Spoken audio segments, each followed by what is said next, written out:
ఓ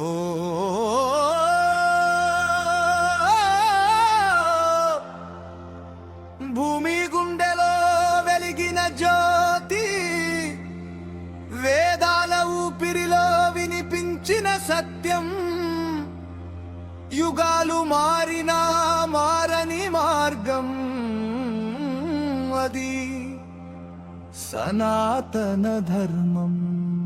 ధర్మం కోసం నిలిచిన నేల ఇది, త్యాగల తోరణం భారత మాదది. రాముడి మాటలో న్యాయం ఉంది, కృష్ణుడి గీతలో జ్ఞానం ఉంది. శివుని డమరుకం మోగిన వేళ అజ్ఞాన చీకట్లు పారిపోవాలే. వేదాల శబ్దం వినిపించగానే మనసుల్లో అగ్నులు రగులాలే. సనాతనం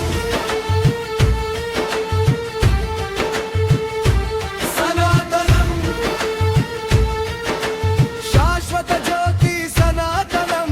ధర్మమే మా శ్వాస అయ్యే భారత గీతం సనాతనం.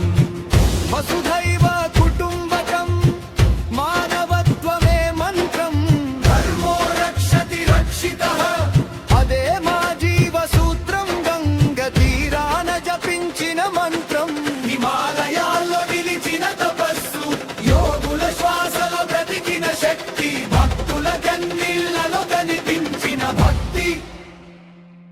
అన్నదానం నేర్పిన సంస్కృతి, అతిథిని దేవుడిగా చూసిన భూమి.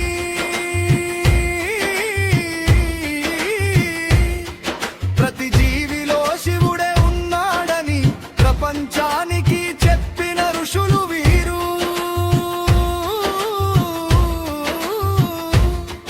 హక్కులతో కాదు కరుణతో గెలిచిన జాతి ఇది. దేశంతో కాదు ధర్మంతో నిలిచిన సంస్కృతి ఇది. అంధకార కాలం వచ్చిన వేద జ్యోతి ఆరిపోదు. భారత మాత పిలిచినప్పుడు సనాతన అగ్ని ఆగిపోదు.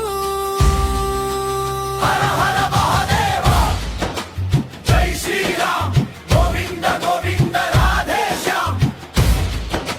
ఒకే సత్యం, అనేక మార్గం, ఒకే పరమం, మానవ ప్రేమం. తల్లి భూమిని దేవిగా చూసే మనసే సనాతనం. చెట్టు నీడను పూజించే భక్తియే సనాతనం.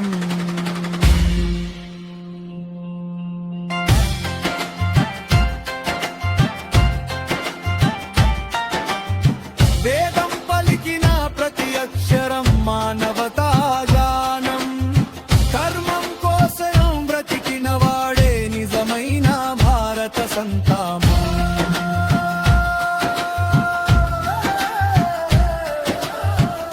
యుగాలు గడిచినా నిలిచే జ్వాల, సత్యం కోసం నడిచే బాట. వేదాల గర్భంలో పుట్టిన శక్తి, ప్రపంచం పలికే భారత భక్తి.